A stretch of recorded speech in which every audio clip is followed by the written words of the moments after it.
Welcome to the next episode of Brandland. I'm Garrett Justice, and today I'm joined by Pam Piligian, who's the SVP of Marketing and Communications at Navy Federal Credit Union. Pam, how are you doing today?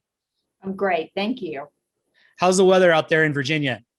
It's cold, but I'm not complaining. We're not in Texas without heat and water. We have both. So we'll take cold and a little bit of snow.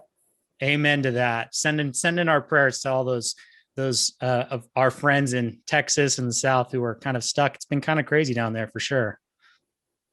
Well, Pam, I'm super excited to have you on the show today and really excited to jump into our topic today. But before we do, why don't you give our listeners a little background on your career so far and also Navy Federal Credit Union? Okay, great. My career, I am a newbie here at Navy Federal, and that's because I've been here like 3.5 years. And I say that because we have, we're one of the best places to work, is recognized in Fortune. We have a lot of employees who've been here a long time.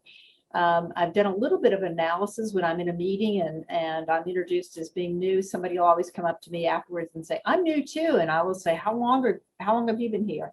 And my data shows that you are new at Navy Federal until you've been here 7 years. It's the people that have been 7 or 8 that are like, yeah, I've been here a little while. Unlike I came from an agency background, started my career back in 19 Nevermind at DDB in San Francisco, then went to New York for a tour of duty, went to Boston, as I like to say, for 2 winters, then moved to Atlanta with BBDO and worked on Wachovia's business, and then went to Fitzgerald and Company, which is part of a McCann IPG agency, and was there a couple of decades actually. And then Navy Federal was my client.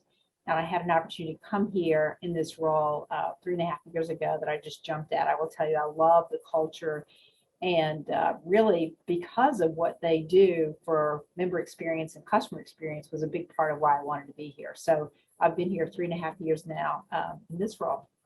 Awesome. Love that. And what a great career experience so far. I'm really excited to tap into this topic today. You know, you cut your teeth kind of on the agency side. You've worked with so many brands, and then being able to be in-house here in a senior leadership role at a really well-known brand. I mean, Navy Federal Credit Union, some people might not realize, but it's the world's largest credit union, right? I mean, you have 22,000 employees, 344 branch offices. And I mean, you're managing a marketing team of it's close to 200 people. Is that right?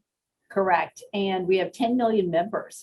Just last month, we welcomed our 10 millionth member.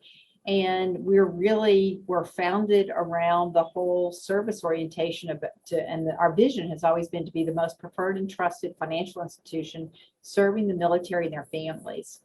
And we just over time have expanded that to be all branches of service and all veterans. Any veteran who left with an honorable discharge is eligible for service, as well as their families, because we realize that banking is a family affair, an all-scape. So we've really grown over time because of our member orientation. We were founded around that, so it makes it easy for us to talk about that. And it's really our point of difference.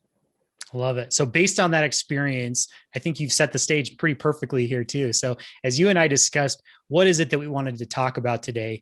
You kind of brought up this idea of when CX or customer experience, or in your case, member experience, your customers are your members, right?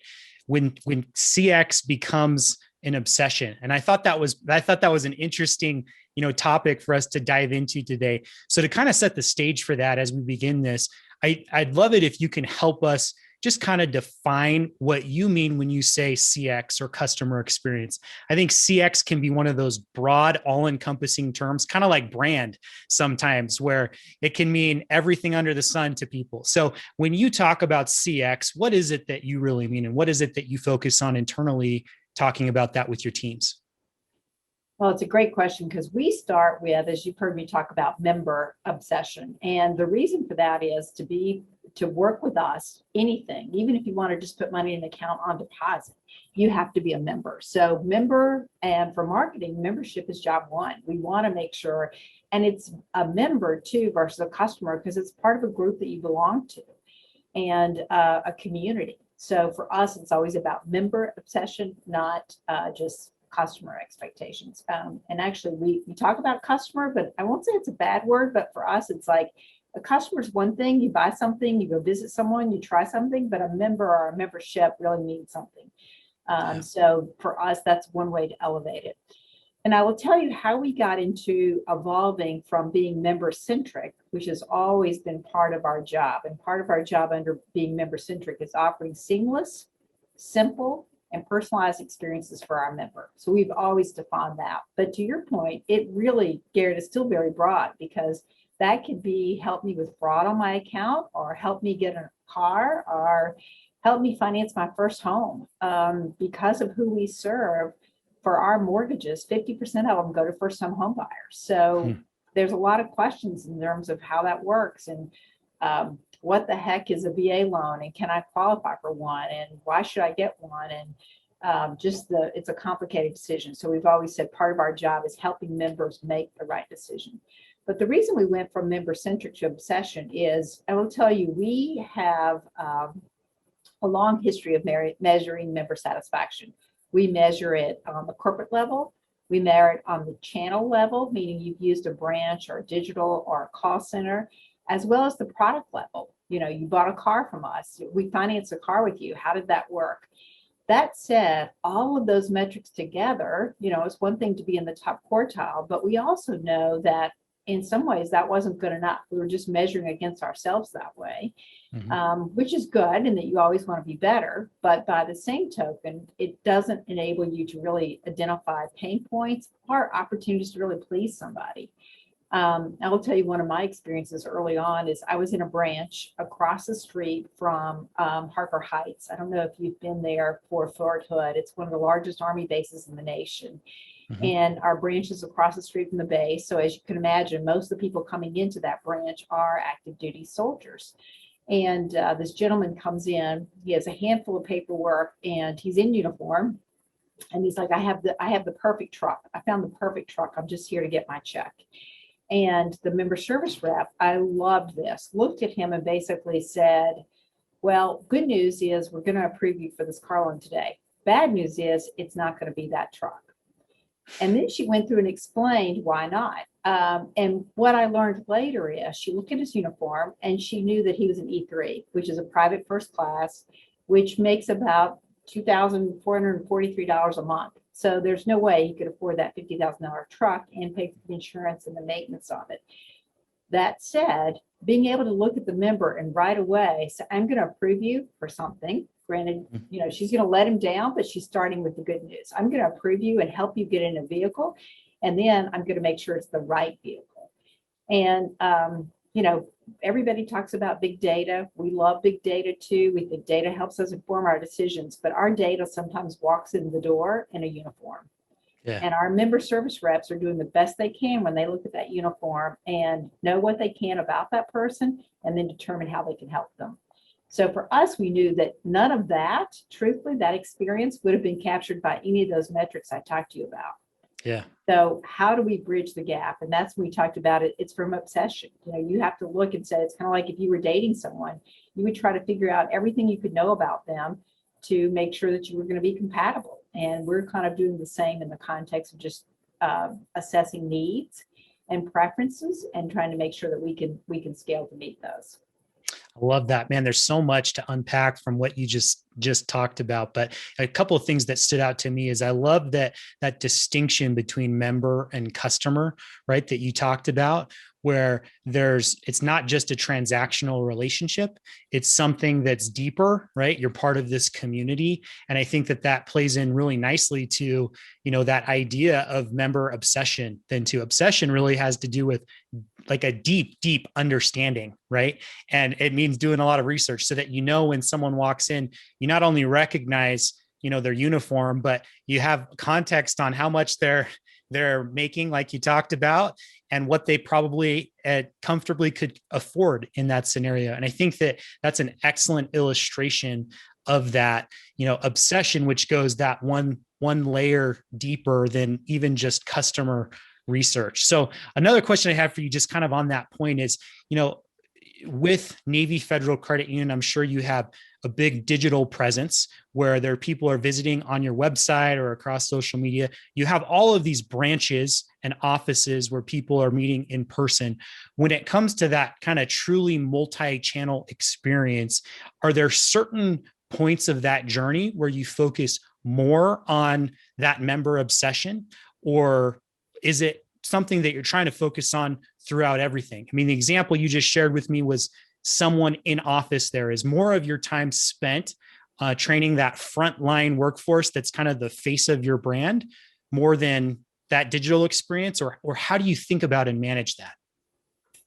It's both. And to your point, we have different standards on what defines excellence in the channel. But, and most of our members, as I mentioned, we have 10 million members. Most of our members use multiple channels. We do have a group of members that only engage with us digitally. That said, most of our members in the course of a year will use more than one channel.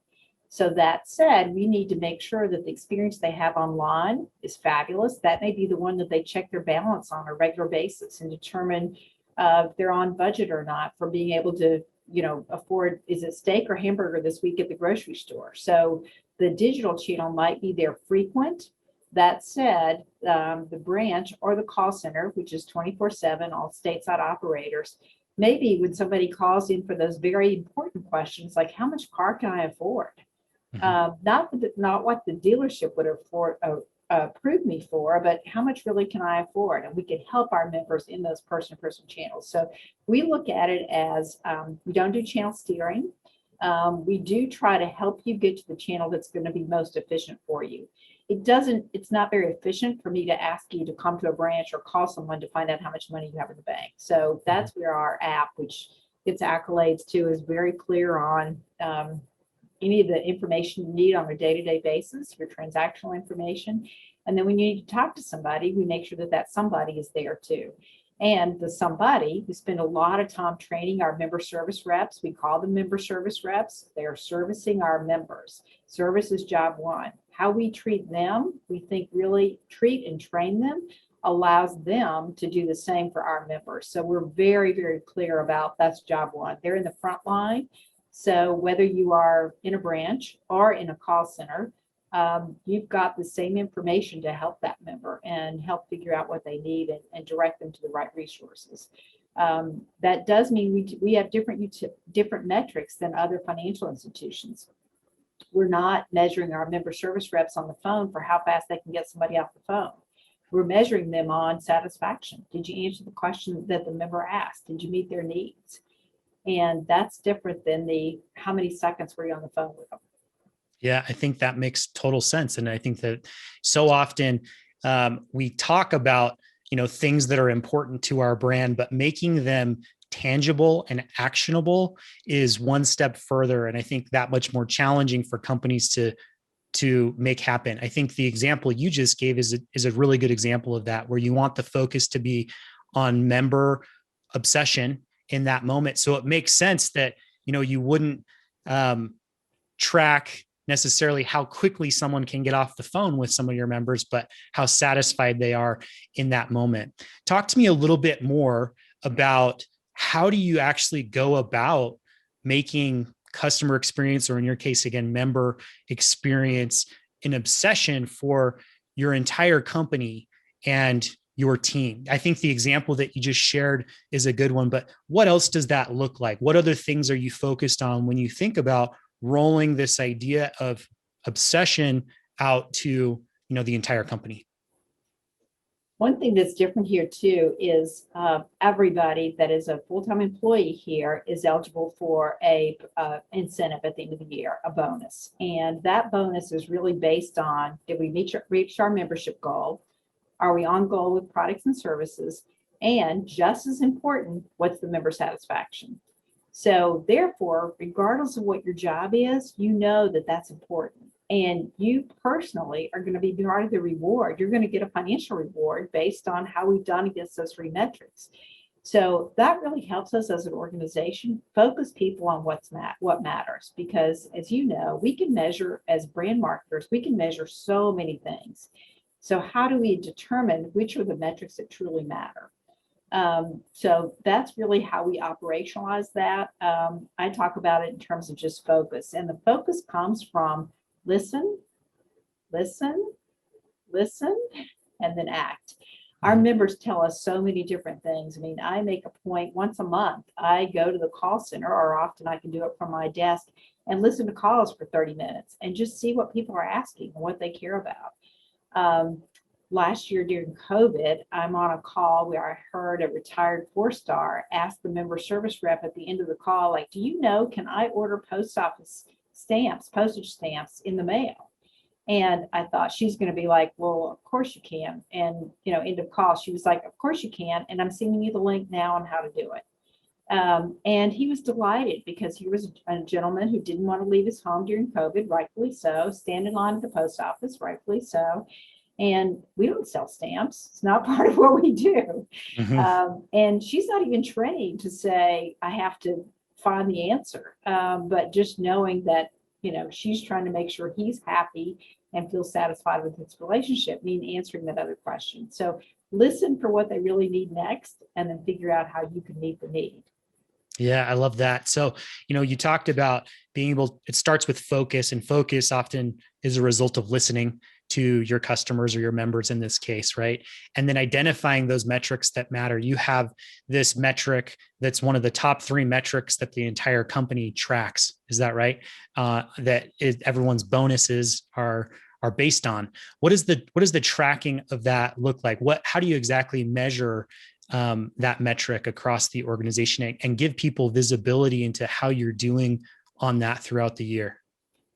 Well, we survey our members often when they interact with a product or a channel, but then also for the corporate satisfaction, it just is a random in terms of, we make sure that we're sampling across active duty, across veterans, across family, our different origin groups, to make sure that we're delivering across the line, across the board, if you will.